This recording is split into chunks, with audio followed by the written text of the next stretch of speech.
మనకు అకస్మాత్తుగా డబ్బు అవసరమైనప్పుడు మనం మొదట మన పొదుపు వైపు చూస్తాము. ఆ డిపాజిట్ నుండి డబ్బు తీసుకోవటం తప్ప వేరే మార్గమే లేదు. కానీ మీ పొదుపును తాకకుండా మీ ఆర్థిక అవసరాలను తీర్చుకోవడానికి మార్గాలు ఉన్నాయి. అవే వ్యక్తిగత రుణాలు. అవును, వ్యక్తిగత ప్రయోజనాల కోసం తీసుకున్న రుణాన్ని వ్యక్తిగత రుణాలు అంటారు.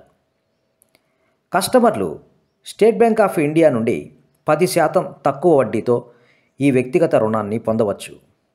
అవును, మీకు అత్యవసర పరిస్థితుల్లో డబ్బు అవసరమైతే ఎవరిస్తారు?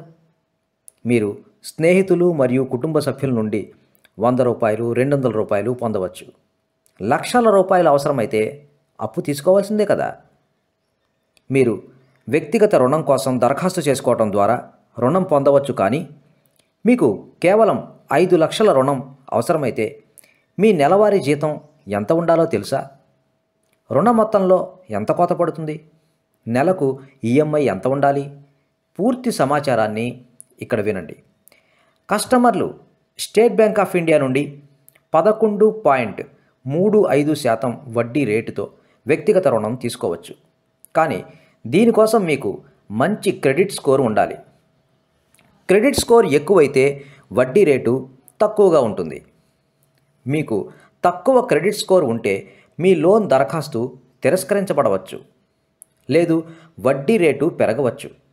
కాబట్టి మీరు మీ క్రెడిట్ స్కోర్పై శ్రద్ధ వహించాలి. మీ క్రెడిట్ స్కోరు 750 పైన ఉంటే మీకు రుణం పొందటానికి మంచి అవకాశం ఉంటుంది. వ్యక్తిగత రుణాలకు ప్రత్యేక డాక్యుమెంటేషన్ అవసరం లేదని తెలుసుకోవటం ముఖ్యం. ఎటువంటి హామీ అవసరం లేదు.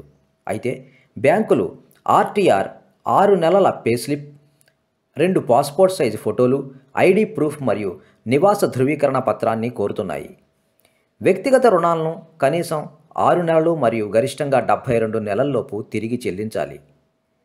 తక్కువ జీతాలు ఉన్నవారు వ్యక్తిగత రుణానికి దరఖాస్తు చేసుకోవచ్చని చాలామందికి తెలుసు. ఒకరి నెల జీతం ₹50,000 నుండి 6 లక్షల మధ్య ఉంటే వారు సులభంగా వ్యక్తిగత రుణం పొందవచ్చు. అయితే నెలవారీ ఆదాయంలో ఈఎంఐ 50% మించకుండా జాగ్రత్త వహించాలి. మీరు 5 సంవత్సరాలకు 5 లక్షల వ్యక్తిగత రుణం తీసుకుంటే మీరు నెలకు కేవలం ₹10,959 ఈఎంఐ చెల్లించాలి. 5 సంవత్సరాలకు వడ్డీగా మొత్తం ₹157,521 చెల్లించాలి. వడ్డీతో సహా ₹6,57,521 చెల్లించాలి. మీరు నెలకు ₹35,000 సంపాదిస్తే మీకు రుణం వచ్చే అవకాశం ఎక్కువగా ఉంటుంది. మరో ముఖ్యమైన విషయం ఏమిటంటే మీకు ఎటువంటి రుణాలు ఉండకూడదు. మీరు ఒక రుణం తీసుకొని మరొక రుణానికి దరఖాస్తు చేసుకుంటే మీకు ఆమోదం లభించే అవకాశాలు తక్కువగా ఉంటాయి.